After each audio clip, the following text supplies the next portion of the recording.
everyone, Helen here with part 2 of our tutorial. So today I'm going to demonstrate the raw edge applique technique that I used in the Christmas quilt, and we're going to be making our lovely snowman.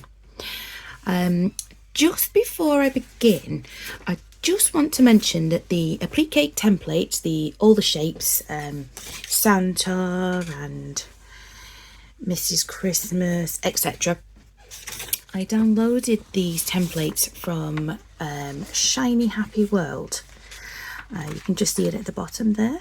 Now all of them are free to download, so you just download them, print them off, and away you go. So you usually get a picture to build your pieces upon, and then you get one that looks like this, where the pieces are exploded and reversed for you, because when you do raw edge applique, your finished design will actually be that way round because you put your fabric on the reverse. You'll see anyway, it's fine, we'll go through it. So yes, so get onto shinyhappyworld.com, go to the free section, and there are lots of Christmas ones. There are other ones as well for you to try, and she does have patterns for quilts, or you can get single quilt blocks, and you know, they're really quite affordable. The shapes are lovely and large, there's no fiddly bits, so yeah, really fun to try. So that's what we're going to be using today. So let me just get my bits together and we'll jump straight in. So I'm just going to get a little bit of kit to start off with. So I know everybody likes some gadgets, so what we do first is we take some double-sided fusible web. Now let me just zoom out and we can get a good look at this.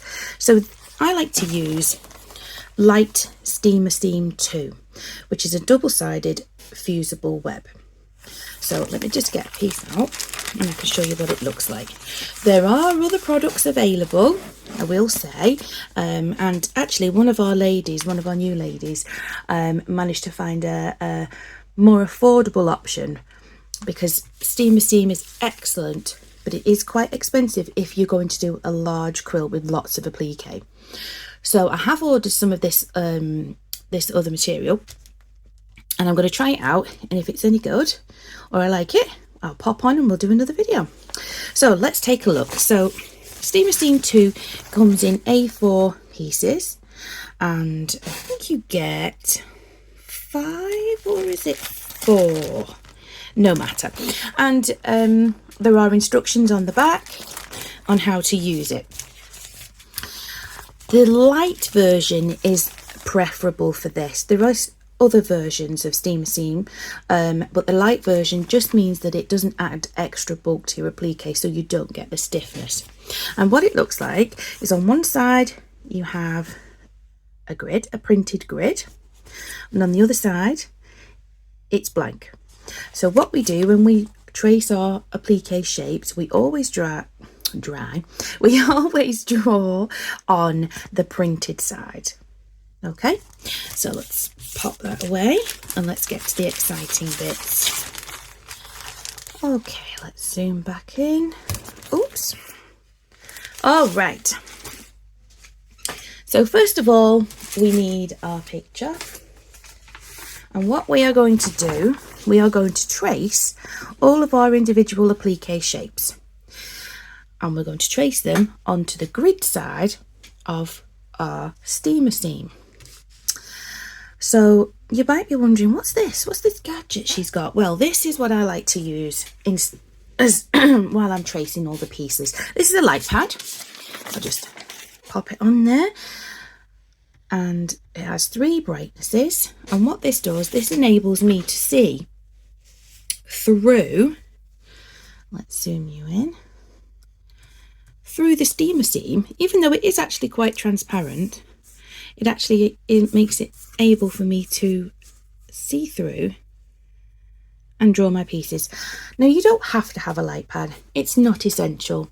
If you've got a patio window, or you know, whichever, that works just as well.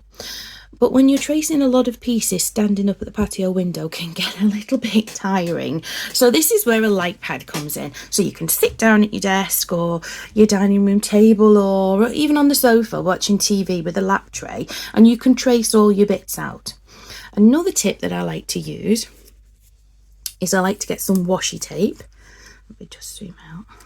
So this is washi tape. If you're a card maker or a crafter, you'll have seen washi tape before. So it's a low tack tape. And what I like to do with this is when I'm tracing all my pieces, I like to just hold down the steamer seam with a bit of tape so that it doesn't move around. Because sometimes, you know, somebody knocks at the door and you've got to get up and you answer it, and then the cat's jumped on your paper and you're halfway through tracing and it's all moved. So this just keeps it in place. Again, you don't have to have washi tape. You can use painter's tape. You can use masking tape. But what I would do with masking tape, because it's a little bit too sticky, and if you use this on your paper, it rips your paper. So get your masking tape and just take some of the sticky off like that, or if you've got a fluffy jumper or what have you, and it just takes some of the sticky off, and then you can use that. So another Helen's top tip. So let's put the light pad on, zoom you in, and we'll trace our snowman's nose. You don't need anything exciting for this. I've just used a Sharpie, and we're going to trace around his nose. Now, doesn't have to be wonderfully perfect. You don't have to be Tony Hart or anything. Tony Hart, that's going back a bit, isn't it? There we go. Easy as that. So let's turn that off. And you see how easy the washi tape pulls up? Doesn't leave any mess. Woo! And to be honest, because I am a stingy crafter, I will use my washi tape again. Right, so now let's cut the nose out. So when we're cutting our shapes out, it's good to leave a little gap between your drawing line, just in case you make a mistake. And also you want to leave the cutting line in place so that when you stick this on your fabric, you then cut right up to the line. So if you cut right up to the line now, it'll be a bit tricky when you put it on your fabric.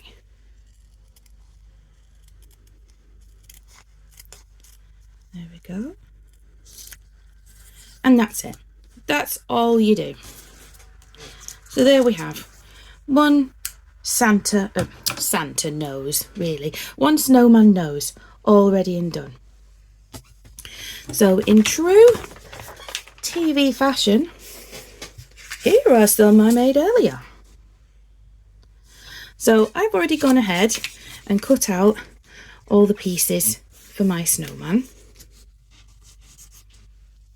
There we go. We've got his hat, we've got his headband, and we've got his nose. Now I'll just talk a little bit about some of the lines. So the hard lines, the solid lines, are the cut lines. Now you can see some dotted lines here. Now the dotted lines indicate when one piece goes underneath another piece. So when I'm constructing the snowman, I know that that top there has to fit under the hat. So when I put this on the fabric, I'm not going to cut right up against that line. I'm going to just leave a little tiny gap, just a little bit extra, just so we can tuck it under like that. So let's sort some fabric out. So I'm going to dash off and get some fabric, and I'll meet you back here in a minute.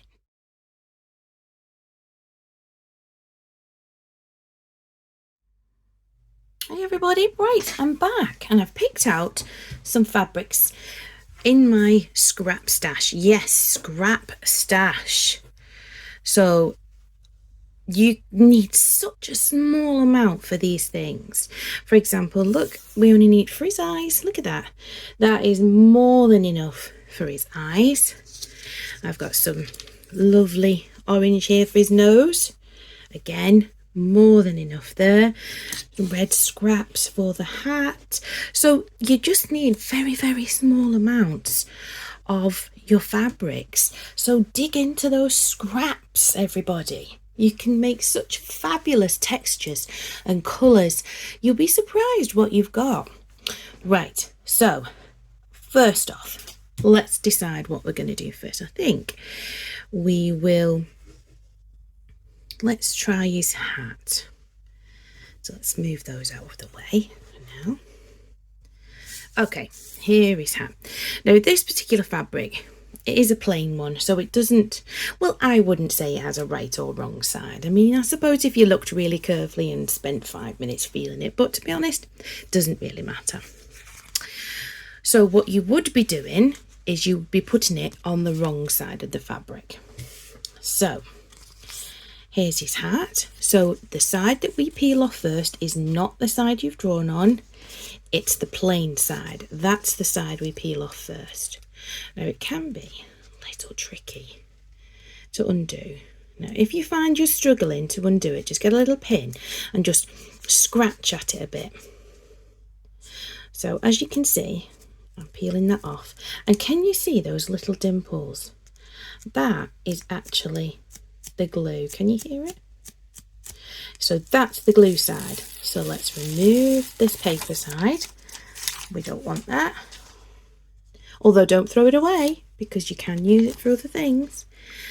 And because I'm a bit of a frugal crafter, I'm not going to plop this straight in the middle.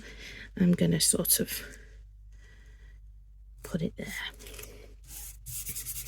Give it a press down, just a finger press, nothing too exciting. And there we go, that's the hat stuck down.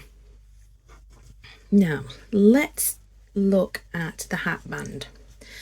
So this fabric has a right side, a quite clear and obvious right side, and a wrong side. So this is a good example to show you which way we're doing it. So again, here's his hat band. So I'm going to peel off the plain side.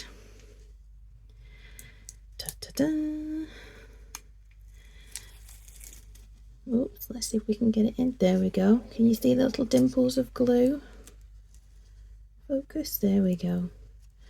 And that's the sticky side. You can see it all there. Pull that off. Oh! Now then, again, I'm going to pop it down there. Oh, and I will point out, this is repositional. So, oh gosh, I don't want it there. You can peel it back up again. And you can stick it back down again. It doesn't permanently adhere to the fabric until you press it with the iron. So you can change all these round as many times as you like. Peel them off, put them back on again. So there's his headband. What have we got left? Let's do his nose. So again, wrong side of the fabric. Peel off the plain side of his nose.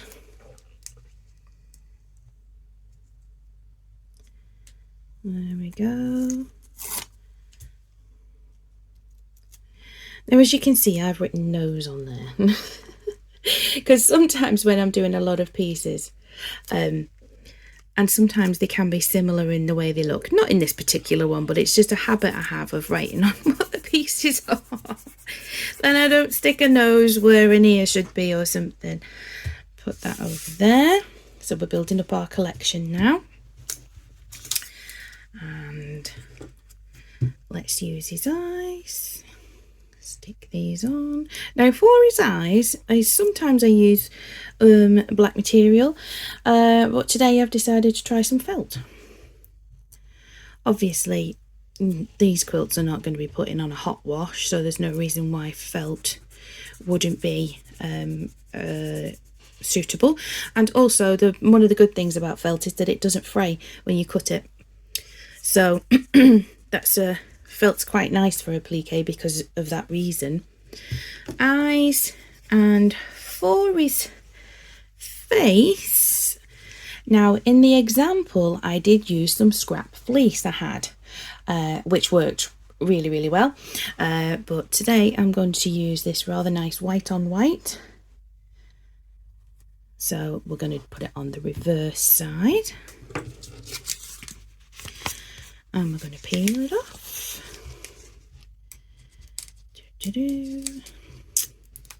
Oh, I had it then. There we go. So satisfying. Oh my goodness me. There we go. So satisfying peeling that off. I don't know why.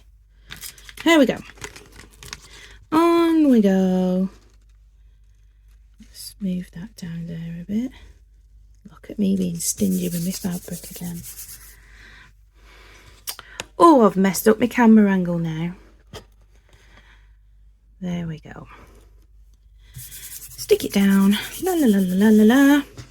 So there we have all our pieces stuck onto the reverse of our fabric. Now the next stage is to cut them out. But before we do that, I just want to bring the light pad back in for one more second, just to show you something else. So as you can see on our snowman, I have drawn on his eyes and his nose and his smile. So that is because when I want to build up the snowman, I want to know where I'm supposed to stick his nose and his eyes and his mouth. So what I'm going to do now is I'm going to turn it over. So this is the right side of the fabric. Turn on the light pad so there you can quite clearly see the markings from the other side.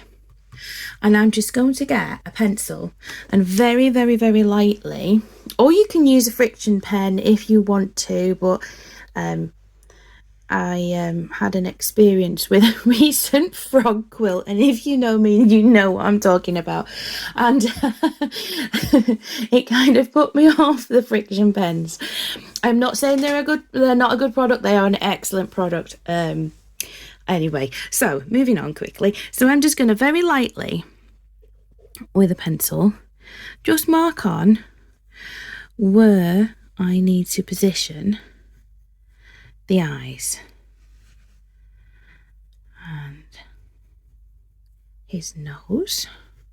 Just makes it easier later. It just takes out the guesswork of taking them on, taking them off. Is it right? No. So yeah, help your future self. So I'm gonna put that in there. There we go. There we are. So you can just see very lightly. Now you're not going to see them when we put it all together, so don't worry too much about that. So right, so now I'm going to go ahead now and I am going to cut out all these little pieces and I'll be back in a second.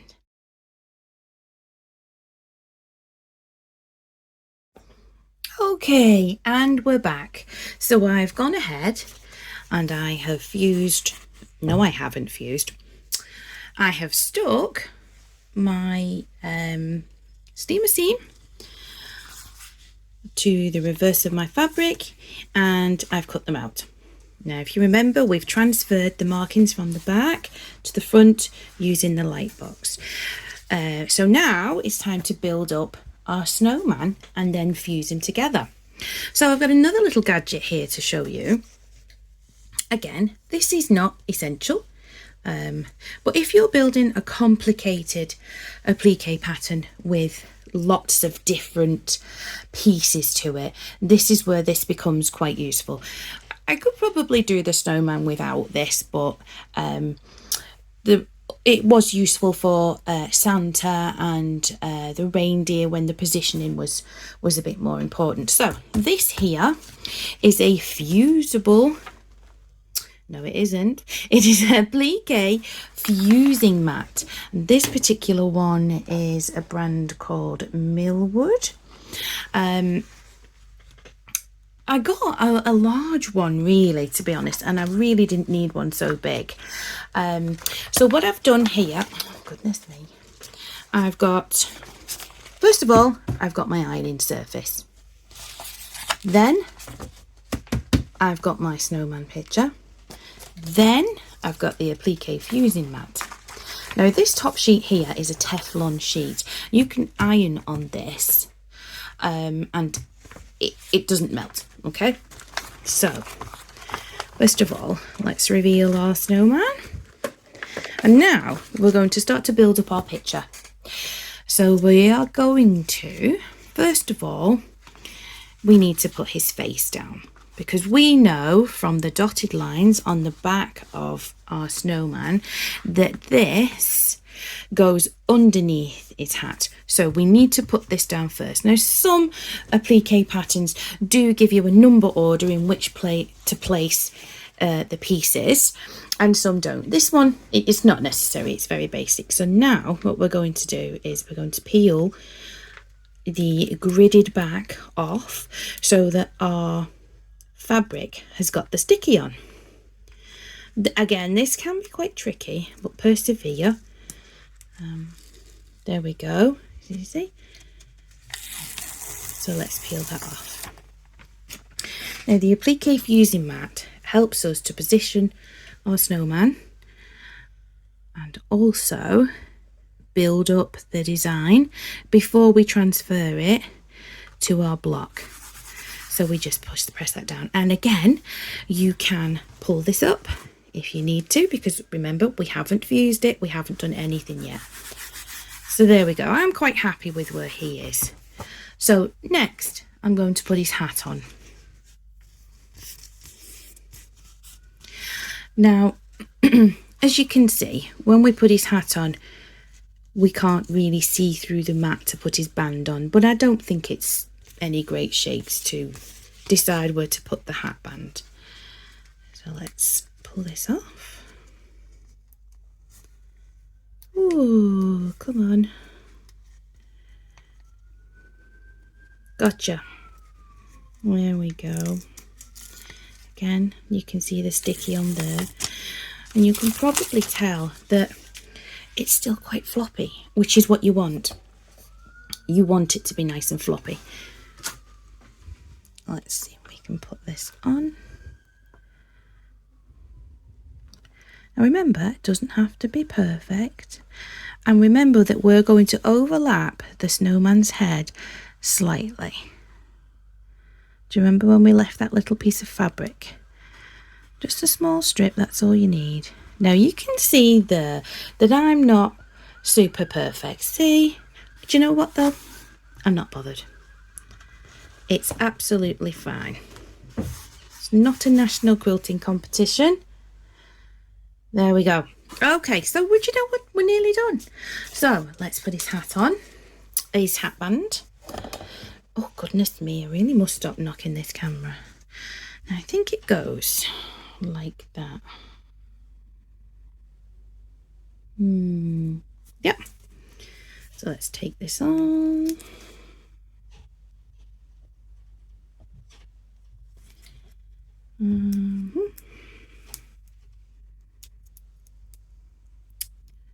For those of you who've got long nails, this will be really easy. Okay, we've got it. Okay. So remember, we're not doing anything technical, we're just plonking and sticking. Couldn't be easier. Next we'll do his nose. I can see where his nose is.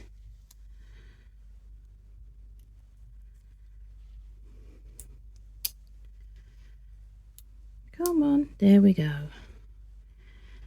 Feel free to fast forward this bit. Okay, stick his nose on. Round about there. Lovely orange nose. Let's stick his eyes on, and then he's complete.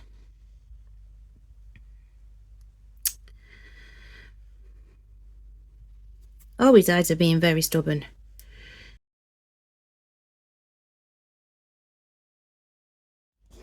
Okay, I'm back. Sorry about that.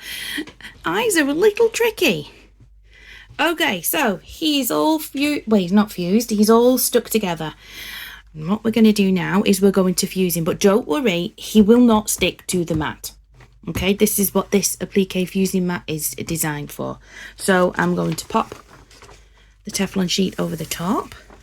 If you don't want to use the Teflon sheet, that's fine. If you don't have an applique fusing mat, that's also fine. You can do it without. It just makes it a little bit easier. So I'm going to come on now with my iron straight on the mat. There we go. Now, steamer seam.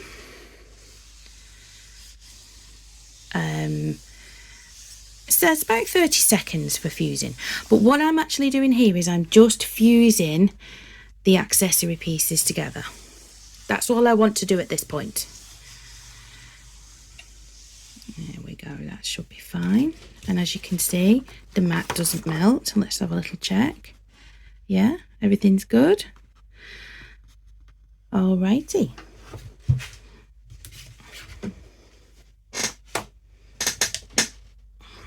So now, as if by magic, we pull our snowman up and he comes up all in one piece. Ta-da! So now let's just whip that out of the way, and I'm going to bring in my block.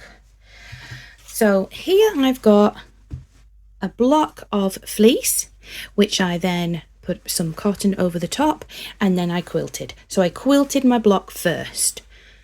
Okay, so now I'm going to bring in my snowman, and I'm going to put him, actually I think I might have him that way round. And I'm going to put him on the block. And again, at this point, you can say, oh no, I don't like him there. Oh, and you can just pull him back up because we haven't fused him yet. So I'm going to try and get him even at both sides. I'm not going to spend too much time faffing on this. And I've just left, if you can see, just a little tiny bit at the bottom, because that's going to go into the seam allowance. So I don't want to put him right to the bottom because he's going to chop a little bit of his face off. So I've just moved him up ever so slightly, about 1/8 of an inch, if that. So now I'm just going to press him down, and then I'm going to bring in the iron again. And you can use a pressing cloth at this point, or you can use the Teflon sheet again. I'm just looking around for a piece of fabric, just don't mind me. Okay, let's use the Teflon sheet.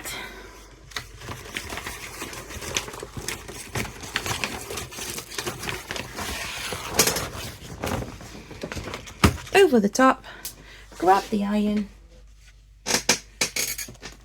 and fuse him down. Obviously, don't fuse him until you're absolutely certain that that's where you want him to be. That should probably be it. Have a little check. Is he stuck? He sure is.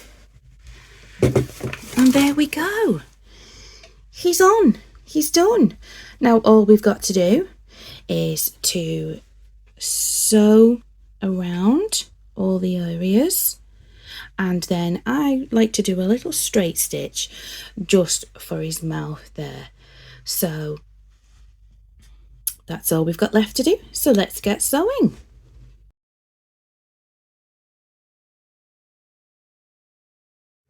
Hello everyone, right, I'm back, and here we are with our snowman, and he's all ready to sew. So without further ado, let's get on with it. Right, let's just pop that to one side while I get my sewing machine. Okay, so just before we begin, I'm just going to show you what stitch I like to use on my sewing machine.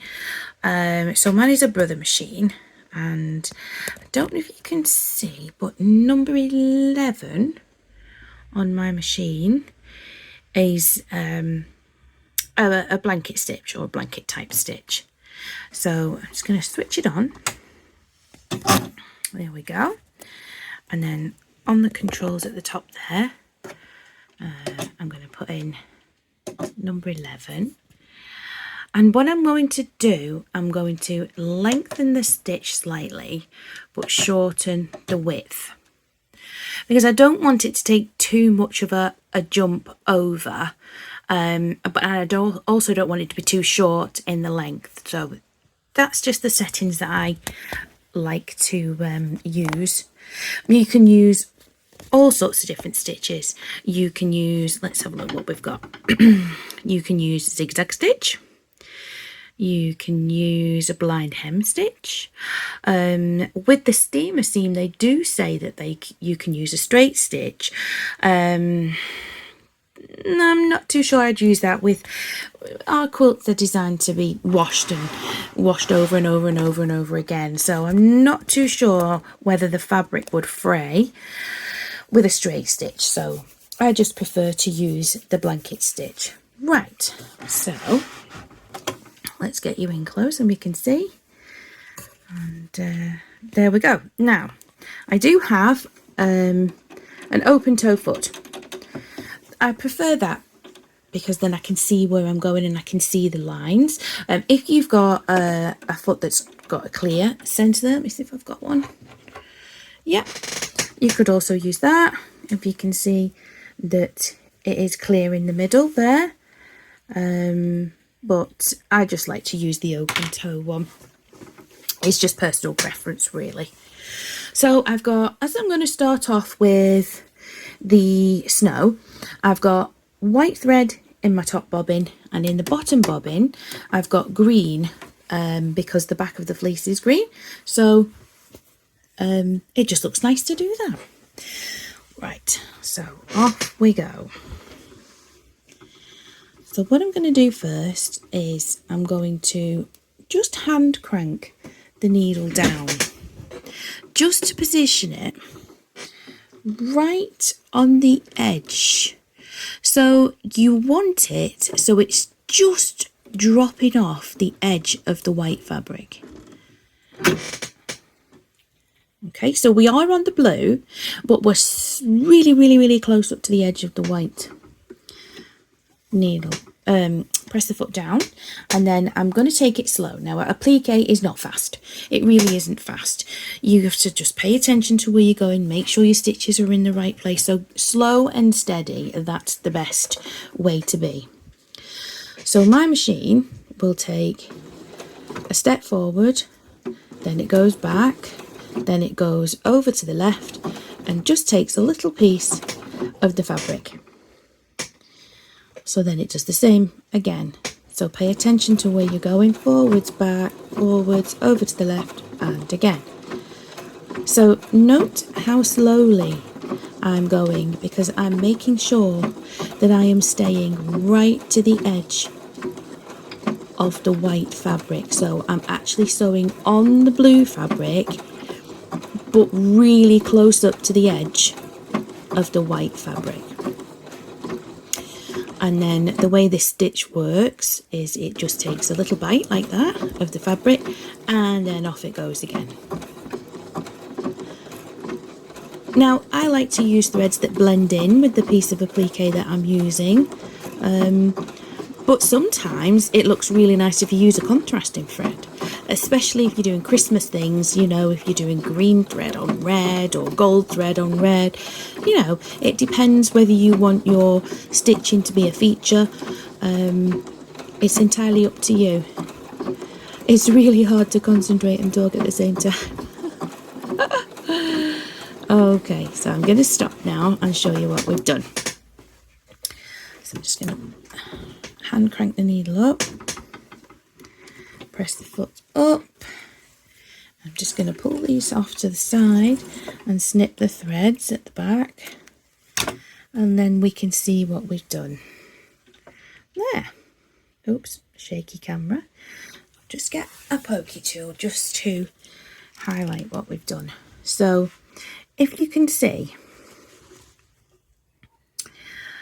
where are we? The white thread, can you see? It's just on the outside. It's actually on the blue fabric. And it just takes a little, that's my cat. Hello, Moo.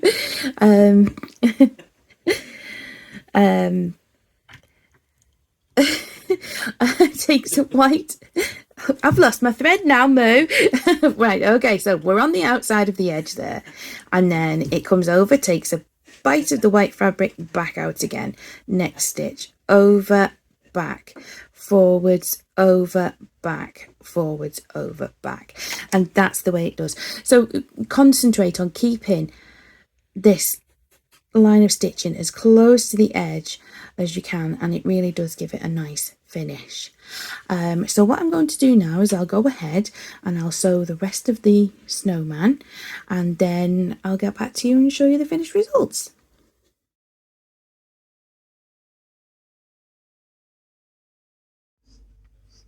And here we are. He's all finished, all completely sewn. I'll give you a bit of a closer look. There we go, and he's all done. So in the next video, which is our final one, I'm going to be showing you how to join all the blocks together. So there's the snowman one we made earlier, there's the scrappy blocks that we made in part 1, and we're going to do the join as you go method, which is these strips down here. We're going to join our blocks together, and then you can make as many blocks as you like and join them all together and make a huge Christmas blanket. Okay everybody, so I'll see you in the next video. Bye.